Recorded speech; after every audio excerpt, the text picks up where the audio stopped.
स्वागत है आप लोग के अपने चैनल रुद्र कंपटीशन क्लासेस में।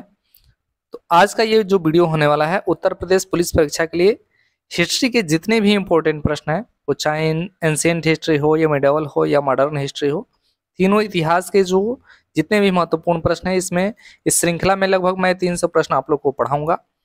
और इसमें ये पहला वीडियो मैं आज लेकर आया हूँ आप लोग के सामने। पहले हम लोग एंशिएंट हिस्ट्री को कवर करेंगे, उसके बाद मध्यकालीन, उसके बाद जो आधुनिक भारत के इतिहास को कवर करेंगे। तो आइए देखते हैं, वीडियो को शुरू करते हैं।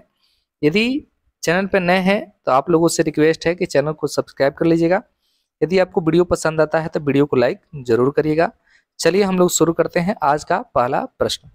तो आज का पहला प्रश्न है कि जिस काल का कोई लिखित विवरण उपलब्ध न हो उसे क्या कहा जाता है। याद रखिए, जिस काल का कोई लिखित विवरण उपलब्ध नहीं होता है तो उसे क्या कहा जाता है, उस काल को बोला जाता है प्रागैतिहासिक काल। आप लोग को मालूम है कि ऐतिहासिक काल यानी पूरे इतिहास को 3 कालों में बांटा गया है, प्रागैतिहासिक काल, आदि ऐतिहासिक काल और ऐतिहासिक काल। जिसमें कोई लिखित विवरण नहीं है उसको बोला जाता है प्रागैतिहासिक काल। चलिए चलते हैं अगले प्रश्न पे। अगला प्रश्न है आप लोग के सामने, आदिमानव ने सर्वप्रथम किस पशु को पालतू बनाया था। याद रखिए, आदिमानव ने सर्वप्रथम किसको पालतू बनाया था, तो कुत्ता को पालतू बनाया था। ऑप्शन नंबर बी जो होगा राइट उत्तर हो जाएगा। अगले प्रश्न पे चलते हैं। अगला प्रश्न है कि आधुनिक होमोसेपियंस मानव का उद्भव किस काल में हुआ था। याद रखिए, आधुनिक होमोसेपियंस मानव का उद्भव किस काल में हुआ था, तो ये हुआ था आपका उच्च पुरापाषाण काल में, यानी ऑप्शन नंबर सी जो होगा राइट उत्तर हो जाएगा। उच्च पुरापाषाण काल में हुआ था होमोसेपियंस जो आधुनिक मानव है इसका उद्भव। आगे चलते हैं। अगला प्रश्न है कि मानव ने आग का प्रयोग किस काल में प्रारंभ किया था। तो याद रखिए, मानव ने आग का प्रयोग किस काल में प्रारंभ किया था, नवपाषाण काल युग में जो है ये मानव ने आग का प्रयोग प्रारंभ किया था। उसके बाद है कि मानव ने सर्वप्रथम किस धातु का प्रयोग किया था। आप लोग को मालूम है, मस्ट इंपोर्टेंट प्रश्न है। मानव ने सबसे पहले किस धातु का प्रयोग किया था, तांबा का प्रयोग किया था। ऑप्शन नंबर सी जो होगा राइट उत्तर हो जाएगा। चलिए चलते हैं अगले प्रश्न पे। अगला प्रश्न है, मानव द्वारा उपयोग में लाई गई पहली फसल कौन सी थी। आप लोग हड़प्पा सभ्यता पढ़े होंगे तो आप लोग को मालूम होगा, मानव द्वारा प्रयोग में लाई गई पहली फसल थी जौ, यानी ऑप्शन नंबर बी जो होगा राइट उत्तर हो जाएगा। वीडियो यदि पसंद आता है तो लाइक जरूर करिएगा। इसमें मैं 25 प्रश्न लाया हूँ आप लोग के सामने। 25 में कितने प्रश्न आपके सही हो रहे हैं। अगर जी इसमें से 20 भी प्रश्न हल कर दे रहे हैं तो मैं मानूंगा कि आपकी तैयारी बहुत ही बेहतरीन है। तो आपके जितना भी स्कोर बन रहा है कमेंट बॉक्स में जरूर बताइएगा, और कमेंट बॉक्स में एक मेरे द्वारा पूछे गए प्रश्न का भी जवाब दे दीजिएगा।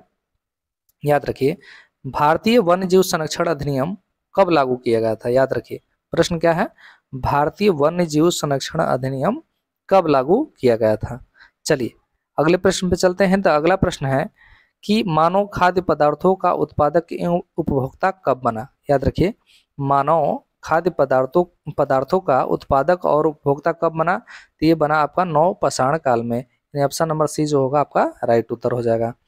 फिर कह रहा है कि निम्न में से कौन सा पुरातत्वविद हड़प्पा के उत्खनन से संबंधित है। आप लोग को मालूम है सन 1921 ईस्वी में राय बहादुर दयाराम साहनी के नेतृत्व में हड़प्पा की खुदाई हुई थी। चलिए चलते हैं अगले प्रश्न पे। हड़प्पा स्थलों में कहाँ से निर्मित नर्तकी की जो मूर्ति है कहाँ से प्राप्त हुई थी। तो आपको मालूम है कहाँ से निर्मित नर्तकी की मूर्ति कहाँ से प्राप्त हुई थी, तो ये प्राप्त हुई थी मोहनजोदड़ो को। मोहनजोदड़ो को मृतकों का टीला या सिंध का बगीचा भी कहा जाता है। मालूम है सबसे ज्यादा जो वस्तुएं हैं मोहनजोदड़ो से ही प्राप्त हुई थी। चलिए, प्रसिद्ध पशुपति की मोहर कहाँ से प्राप्त हुई थी, तो याद रखिए ये भी प्राप्त हुआ था आपका मोहनजोदड़ो से। अगले प्रश्न पे चलते हैं। अगला प्रश्न है कि सिंधु सभ्यता में गोदीवाड़ा का साक्ष्य कहाँ से प्राप्त हुआ था। तो गोदीवाड़ा का साक्ष्य कहाँ से प्राप्त हुआ था, तो ये प्राप्त हुआ था आपका लोथल से। आप लोग कमेंट करके बताइए लोथल किस नदी किनारे स्थित है। कमेंट करके बताइए लोथल किस नदी के किनारे स्थित है। चलिए, सिंधु घाटी सभ्यता में विशाल स्नानागार कहाँ से प्राप्त हुआ, तो विशाल स्नानागार भी कहाँ से प्राप्त हुआ था, तो ये मोहनजोदड़ो से प्राप्त हुआ था। चलिए चलते हैं अगले प्रश्न में। पुरातत्ववेत्ता सिंधु सभ्यता की सर्वमान्य तिथि है, यानी कब मानी जाती है सिंधु सभ्यता की सर्वमान्य तिथि, ये मानी जाती है 2500 बीसी से 1750 बीसी। कार्बन डेटिंग पद्धति के अनुसार 2800 प्लस माइनस 100 बीसी से 1750 बीसी मानी जाती है, लेकिन सामान्य रूप से इसे 25 बीसी से 1750 बीसी माना जाता है। चलिए चलते हैं अगले प्रश्न पे। तो भारत में मूर्ति पूजा का आरंभ कब से माना जाता है? तो भारत में मूर्ति पूजा का आरंभ कब से माना जाता है? सिंधु घाटी सभ्यता से ही भारत में मूर्ति पूजा का शुरुआत माना जाता है। ऋग्वैदिक आर्य किसकी पूजा करते थे? याद रखिए, ऋग्वैदिक आर्य किसकी पूजा करते थे? प्रकृति की पूजा करते थे। आर्य भारत में सबसे पहले कहाँ बसे थे? तो आर्य जब आए तो भारत में कहाँ बसे थे? सप्त सिंधु क्षेत्र में बसे थे। यानी ऑप्शन नंबर ए जो होगा आपका राइट उत्तर हो जाएगा, सप्त सिंधु क्षेत्र में बसे हुए थे। चलिए अगले प्रश्न पे चलते हैं। अगला प्रश्न है कि आर्यों का मूल निवास कहाँ था? आप लोगों को मालूम है, मैक्स मुलर ने बताया था कि आर्यों का आर्य जो है मध्य एशिया से आए थे। तो आर्यों का मूल निवास कहाँ माना जाता है? Asia minor. उसके बाद है कि प्रसिद्ध गायत्री मंत्र किस वेद में है? या आप लोग को मालूम है, ऋग्वेद के तीसरे मंडल में गायत्री मंत्र का उल्लेख है।